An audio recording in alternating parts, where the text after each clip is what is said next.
Bharatiya Janata party के प्रदेश अध्यक्ष doctor Rajiv Bindal ने कहा कि 1 जून 2024 को होने वाला चुनाव नरेंद्र मोदी जी को देश का तीसरी बार प्रधानमंत्री बनाने का चुनाव है। एक और राष्ट्रभक्त मोदी हैं, जिन्होंने गरीब कल्याण, किसान कल्याण, महिला उत्थान व रोजगार सृजन किया है। वह भारत की सेना को, वायुसेना को, स्पेस साइंस को मजबूत किया है। दूसरी ओर इंडी गठबंधन और कांग्रेस है, जो अपने परिवार के कल्याण की लड़ाई लड़ रही है और अपने बच्चों को देश की सत्ता सौंपना चाहती है।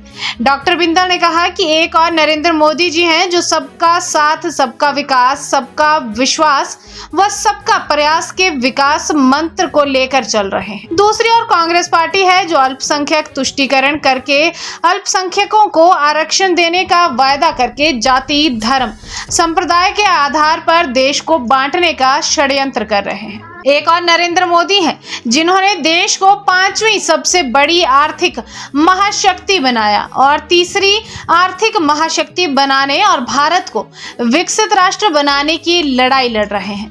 दूसरी ओर इंडी गठबंधन सनातन को समाप्त करने की, श्री राम जन्म स्थान पर राम मंदिर को ताला लगाने की और भ्रष्टाचारियों को बचाने की लड़ाई लड़ रहे हैं। नरेंद्र मोदी ने 500 वर्ष के संघर्ष के बाद श्री राम जन्म स्थान पर भव्य राम मंदिर बनाने का रास्ता प्रशस्त किया और भारत की सोई हुई आत्मा को जागृत किया।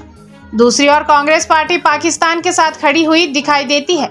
वो लोग जिन्होंने JNU में नारे लगाए, भारत तेरे टुकड़े होंगे, इंशाअल्लाह इंशाअल्लाह जैसे टुकड़े टुकड़े गैंग के साथ कांग्रेस के नेता खड़े हुए दिखाई देते हैं। मोदी जी देश को मजबूत राष्ट्र बनाना चाहते हैं और कांग्रेस देश को कमजोर करने में जुटी हुई है। डॉक्टर बिंदल ने कहा कि हिमाचल प्रदेश की जनता मोदी जी के साथ कंधे से कंधा मिलाकर खड़ी है।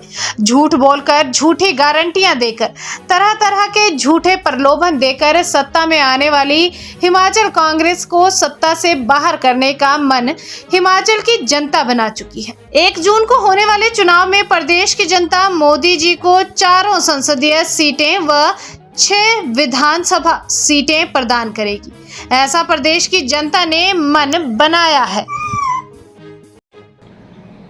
1 जून को होने वाला चुनाव श्री नरेंद्र भाई मोदी को तीसरी बार देश का प्रधानमंत्री बनाने का चुनाव है। 10 वर्षों के अंदर भारत को आगे बढ़ाने का जिन्होंने काम किया, दुनिया के अंदर ताकतवर राष्ट्र बनाने का जिन्होंने काम किया, जिन्होंने भारत की सामरिक शक्ति को मजबूत किया, गरीब कल्याण के माध्यम से करोड़ों लोगों को गरीबी रेखा से ऊपर किया, जिन्होंने लक्ष्य रखा है भारत को दुनिया की तीसरी आर्थिक महाशक्ति बनाने का, मोदी जी ने तय किया है भारत को विकसित राष्ट्र बनाने का। इसलिए देश की जनता मोदी जी को तीसरी बार देश का प्रधानमंत्री बनाना चाहती है। दूसरी ओर वो ताकतें हैं जो परिवारवाद को बढ़ाना चाहते हैं, जो अपने परिवारों के लिए, स्वार्थ के लिए लड़ रहे हैं। इंडी गठबंधन के नाम से जो सनातन को समाप्त करने के लिए लड़ रहे हैं, जिन्होंने और सनातन को डेंगू, मलेरिया और मच्छर के नाम से उद्धृत किया। दूसरी ओर वो ताकतें हैं जो भारत के टुकड़े टुकड़े होने वाले इस प्रकार के लोगों के साथ खड़े हैं, जिन्होंने JNU के अंदर उद्घोष किया था, भारत तेरे टुकड़े होंगे, इंशाअल्लाह इंशाअल्लाह। ऐसे लोगों के साथ खड़ी हुई ताकतें मोदी जी के सामने खड़ी हैं। मोदी जी और राष्ट्र को विकसित राष्ट्र बनाना चाहते हैं, जिन्होंने श्री राम जन्म स्थान पर भव्य राम मंदिर बनाकर भारत की आत्मा को पुनर्जागृत किया, भारत के स्वाभिमान को जागृत किया, भारत की संस्कृति का उजागरण किया। दूसरी ओर वो ताकतें हैं जो राम मंदिर को ताला लगाना चाहती हैं।